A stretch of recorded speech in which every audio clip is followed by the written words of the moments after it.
Hey, friendo, Steve here. Welcome back to Wrestle Juice. It's time to look at your hot takes. We're going to do that right now. Let's dive into them. First up, from Griselda Rodriguez.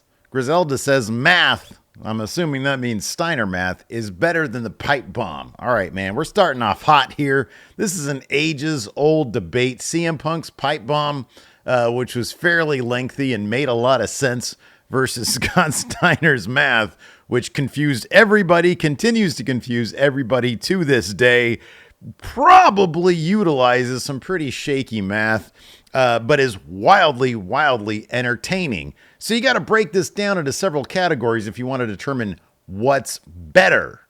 Number one, what do you prize in wrestling? Do you like the absurdity of pro wrestling, or do you like the high drama in wrestling? Because I feel like there's two types of wrestling fans, ones that prioritize the absurdity and ones that prioritize the drama. I love some absurdity in pro wrestling, but I'm a drama guy myself. So right now the edge is to the pipe bomb. Let's go to number two. Which one has more replayability? Which one will you go back to and watch over and over again? For my money, Steiner math gets that. I can watch that over and over and over again and watch all the nuances there. Watch Steiner come up with this seemingly in the moment.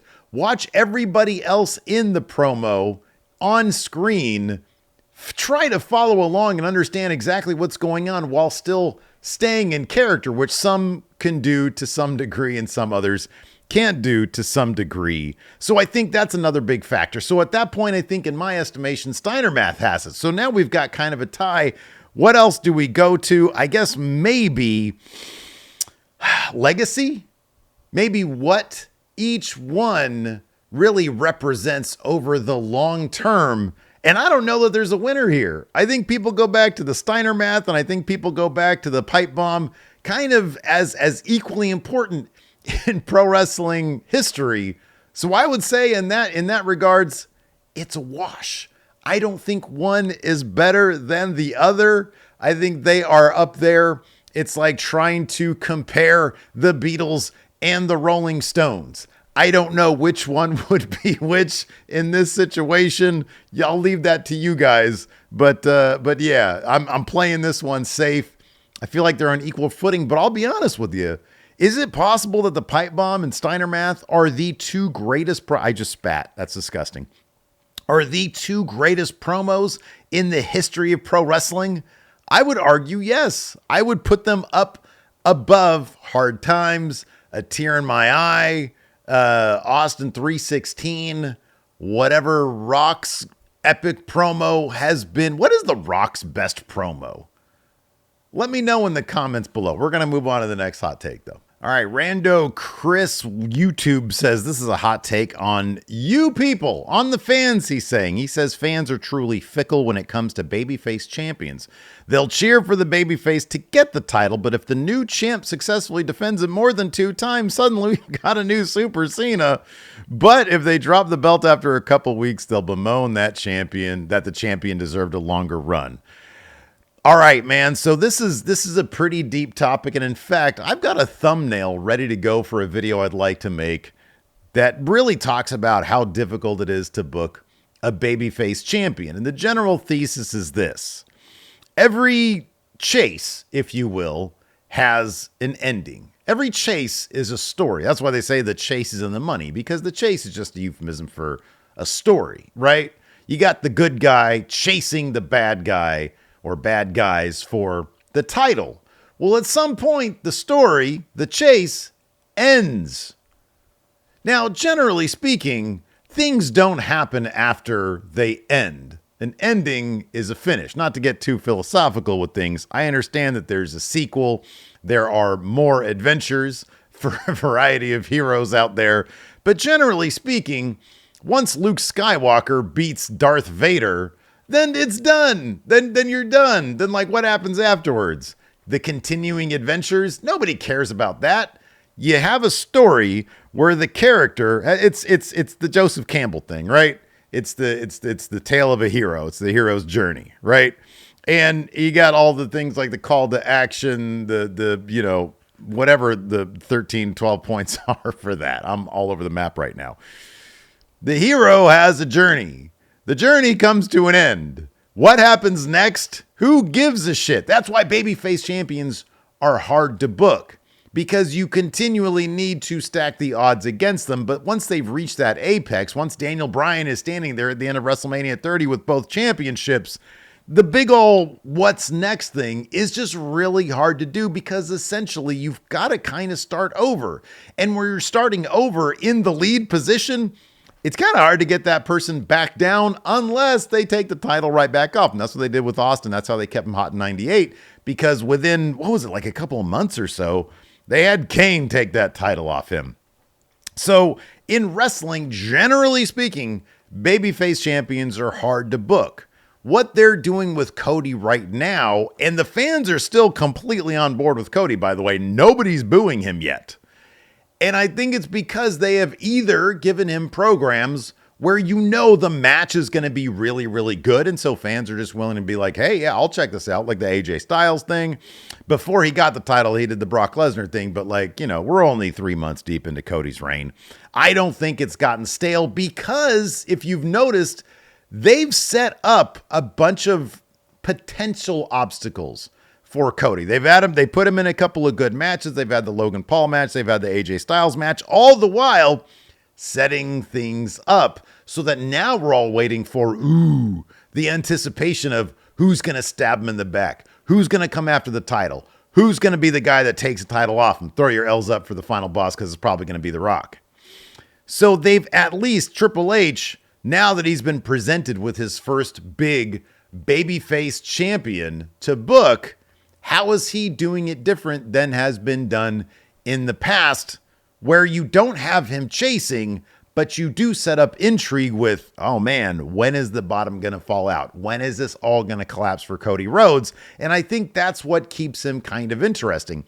I don't put that on the fans, Rando Chris. I put that on the people who are booking these champions, because they've really done, and when I say they, I just mean Vince McMahon never really understood how to book a what happens next situation. So that's my thought on that. I might do a whole video on it where I correctly label all of whatever Joseph Campbell's hero's journey thing and try to relate that to wrestling. Go check out Hero 1000 Faces. All right, this week's most thumbs up to take comes from Papalomo, who says that MJF promo on Collision was god awful. It made zero sense. The crowd never stopped cheering for him. They even cheered for him when he murdered Garcia. So MJF is back to being a bad guy. And, you know, his promo on Collision basically explained it. This is going back a week from this past Saturday. Not satisfied with the explanation. And a lot of you agree with this. I gotta say, I agree with this as well. And so this is going to be a cold take, because I don't think this is one that is all that out of line. Now, the question is there some promo perhaps from a bad guy within even the AEW universe, if you will, that you can compare this up against that actually sheds some light as to why it probably wasn't all that good? Well, somebody here in the comments does that. Let's go ahead and open this thing up. And let's see if we can go to, here we go. JMC. Where's JMC? Here we go. JMC says, I love MJF, but I agree. And it's made worse by the fact Hangman Page had a much better promo about how the fans turned on him, which was much more genuine and rooted in truth. I agree with this so much, because Hangman Adam Page's promo, where he talks about, my family had to move out of our home. We had to leave because we didn't feel safe anymore, because Swerve attacked us in our home, or invaded our home anyways. And then you people cheered him. That is rooted in history. That is rooted in something that happened. That is rooted in a trauma that we can all understand. MJF's promo just wasn't rooted in anything that really is relatable. He was a bad guy, met Adam Cole, trusted him, and that Adam Cole did the thing. And it doesn't help that the whole program with the mask, the devil's mask, just sort of landed with a fart. I understand there were injuries at play there, and maybe things would have been different. But the Adam Cole sort of driven face turn from MJF always felt more like a bit of comedy anyways. They went to the dodgeball facility and they annihilated a bunch of kids. I just think that because of the way that story ended and how MJF in this, reverting to his heel ways, he hasn't really done anything new. As a character, you want to see some growth. That's why the Hangman stuff is so damn good, because throughout 5 years, you have seen an evolution of the character, leading him to this inevitable tragic spot where he is just an absolute mess of emotions, thanks to this trauma that came upon him, thanks to what happened with Swerve, and now Swerve is a good guy. And so MJF is just basically back to being MJF. There hasn't been any growth in his character. There hasn't been any movement in his character. He hasn't changed at all. It's just the same old guy that it was before this stuff. Nothing's different. So I agree. But here's the thing. MJF, he needs to find a way to make his character different, evolved somehow. Not just, hey, I'm bad guy now, which is like what he's doing. Oh, this one might actually be the most thumbs up one. Jaquezi says when he retires, Michael Cole be considered the greatest WWE/WWF commentator of all time. A lot of you agreed with that. I think you're probably right about that. I mean, I don't know. It's sad that for so many decades, for 2 decades, we had Michael Cole kind of lobotomized, kind of neutered by Vince McMahon, being in his ear, telling him what to do, telling him what to say. Now that he's away from that, it's just sort of opened up a whole world of awesome with Michael Cole. So I hope he has a lot of years left in him, because he is really terrific. Ooh, Irish Insight says when Roman comes back, it should be announced ahead of time. Fill that arena, pull that rating, build up the anticipation for the confrontation between him and Solo. The electricity in the building, the pop when his music hits would be sensational. I don't think they've got to advertise all that, because right now they're filling up the arenas, and I think that there is sort of a palpable feeling amongst the fan base that whatever the next big event's going to be, probably SummerSlam. I mean, SummerSlam is the next big event, but that's probably where he's going to come back. That roof will absolutely be torn off the place when his music hits, and it's going to be a huge moment. I don't think you need to announce that ahead of time. I think they're already filling up the arenas. If they were having a hard time doing that, then yeah, maybe you'd want to do that. But I don't think you announce that. No. JMC also says Jane is much better than Where Is My Mind. I like that they're kind of moving some character stuff on Orange Cassidy. They're kind of, freshening him up a little bit. The darker denim. He's obviously pretty traumatized by having lost the international title, and so he's still sort of on that journey. I prefer Jane as a theme song, but I also kind of like the Pixies' Where's My Mind as the theme song for where he is right now. I think just one suits him better now in his story than the other. As the theme song for him just being a straight up babyface, Jane's a great one. Broski says Rey Mysterio should have kept the WWE title in 2011 until SummerSlam and dropped it to Cena there instead of the same Raw he won the title. Punk should have also returned at SummerSlam that year, not 2 weeks after leaving with the title. I agree 1,000% with this. CM Punk should not have returned the next week. That was absolutely stupid. I didn't like that stuff. I thought that if WWE had the same philosophy now that they with other promotions back then, if they had that same philosophy, then he could have gone to various other promotions with the WWE title and defended it out there, sort of away from, Vince McMahon, making good on his promise that I'm going to take this title to a bunch of different places. And he spends the entire summer doing that. That'd have been amazing. That'd have been awesome. But instead, Vince McMahon, as a businessman, just wanted to have his guy on his show. That makes a lot of sense. But I feel like that could have been really, really cool. Instead, he just came back a week or two later, and Ray had that 30-minute title run or 2-hour title run or whatever it was. Yeah, that was pretty stupid. All right, this one is a super hot take. Glamorous Jarl says, glamorous. I couldn't say the word glamorous. Oh, no. It's a Sunday. Glamorous Jarl Says AEW hasn't lost anyone substantial to WWE besides Cody. I don't think Jade has the it factor, and no one that went to NXT has impressed me yet. Well, I can't even pronounce the word glamorous, so maybe you're right here. I disagree with this. I think Jade is great, and I think that Ethan Page has done a good job at NXT. But I need... Oh, man. Terrence Carone says, hot take, Steve and Larson never respect the same live schedule every week. Yeah, man, things change, you know. We're just wheeling and dealing, man. Things change every week. Sometimes we try, you got to try new things. So we always go live on Monday. That's a given. We always go live for the Raw review. That's a given. Wednesdays, if something really hot happens in NXT, if there's a big news story that we know we could just, talk about, go live, not a big deal. There's also been the matter of like the temperatures here in Sacramento lately have been off the charts. And sometimes that freezes up my internet. And there's nothing worse than being live, especially in an episode that we have an ad in, because those are like important to us. And then all of a sudden my internet cocks up on me. That sucks. And so sometimes we just take the safe route of like, hey, let's tape something and then we'll put it up. Or if we're trying out, hey, let's dive into a topic that, we want to dive into as opposed to like news or the NXT review on like a Wednesday. Let's do that. So it is what it is. Hey, look, I don't know about like the live schedule is what it is. What's more important is that we get 5 podcasts up every single week between Monday and the following Sunday. You'll get 5. William Smith 666 says people who think it's not okay to look at the Attitude Era with rose-tinted glasses due to whatever reason. I think he's talking about the cancelable nature of the Attitude Era, perhaps. Some of the decisions they made with their storytelling.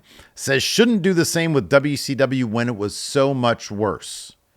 So maybe he's actually talking about the storytelling in the Attitude Era. I don't know what reason you're talking about. Maybe it's a variety of reasons why people don't necessarily, there's a lot of fondness for the Attitude Era. I'm just sort of trying to extrapolate what he's talking about here. So here's the thing about the interesting thing in my opinion, WCW between 96 and 98, 96 and 98, part of 99 probably. I thought fundamentally told their stories in a more substantial way. I think those 83 weeks that Eric Bischoff always talks about, when you actually go back and look at them, WCW was on much firmer ground when it came to storytelling. WWF had much more exciting characters who you love to see interact with each other. That being said, the stories they told were, I don't know, they were fun. They were a lot of fun and they were hugely entertaining. They weren't nearly as substantial as WCW's NWO stuff, though, or some of the other stories that they were telling there. So I don't know about this. I don't think WCW is so much worse. I really don't. But I'm kind of curious as to what you're talking about when you're talking about the insert reason here. WCW is so much worse at what? Blake Whitehouse says, titles are more important than good stories. We enjoy good stories now, but new fans in 10 or 20 years aren't going to care what's happening right now because they won't have time to go back and watch everything. Titles get you on premium live events, which more people go back and rewatch, as well as filling up the bucket faster to get wrestlers more money. The physical belts themselves are props, but in the same way an Academy Award or Super Bowl trophy is a prop. I disagree with that. Academy Award is actually something that's won. I mean, Academy Award is it's like a public relations thing. Super Bowl is actually won. That's skill, not writing. I disagree with this. Pretty hardcore. Everybody remembers a great story. Everybody remembers a great story because you can have like highlight packages or whatever. You can go back and look at the Bloodline and be like, holy shit, this was the story. Yes, it involved Roman's epic title reign, but like it's the characters that matter. You go back and you look at CM Punk's 434-day reign as champion, and you think, wow, he was champion for 434 days. And then you ask, what stories were told there? I don't know, the pipe bomb? Like, that wasn't even a story. It was a pipe bomb. It was a promo. So I disagree with this really a lot. I think titles or whatever, I think stories have a lot lasting. Like, new fans in 20 years aren't going to go and care about what happens right now because they want to have go back and watch everything. I think that's kind of silly because I don't think you have to watch everything to know a memorable story or to go back and witness a memorable story, because there's so many different ways you can consume those particular stories. Carpe Pesci says Mariah May's selling is top tier. It's nearly Ziggler-esque. I'm actually a bigger fan of Mariah May selling than I was Dolph Ziggler's. Mariah May is a terrific wrestler. Like, just the meat and potatoes of her actual wrestling are fantastic. I'm a huge Mariah May fan. Witness the Enigma says Ken Shamrock couldn't hold a candle to Steve Blackman in WWF. Where does Dan Severn play into all this is my question, because I feel like neither of them could hold a candle to Dan Severn coming in. I don't even know if I'm joking or not. I don't know. I like The World's Most Dangerous Man, but I also like Steve Blackman, although I find it funny in canon. He was just a fan that hopped the barricade, and then they gave him a contract. I'm going to end on this one. Andrew Sharp has the most hot take. Be Yourself is the best Chris Cornell song. You are insane. I didn't listen necessarily to his dance album because I think he made a weird dance album. But if you take that out of the equation, Be Yourself is probably the worst Chris Cornell song. It's so bad. It's so bad. It's so bad. And oh God, I love Chris Cornell. Rest in peace. That's going to do it for Hot Takes. Thanks everybody for submitting yours. I appreciate it. Be sure to subscribe to the channel and turn on that notify bell, because you get the little thing, the notification when we put up a new community thread there. And then if you liked anything you saw here, do me a solid, hit that thumbs up. We'll see you guys around.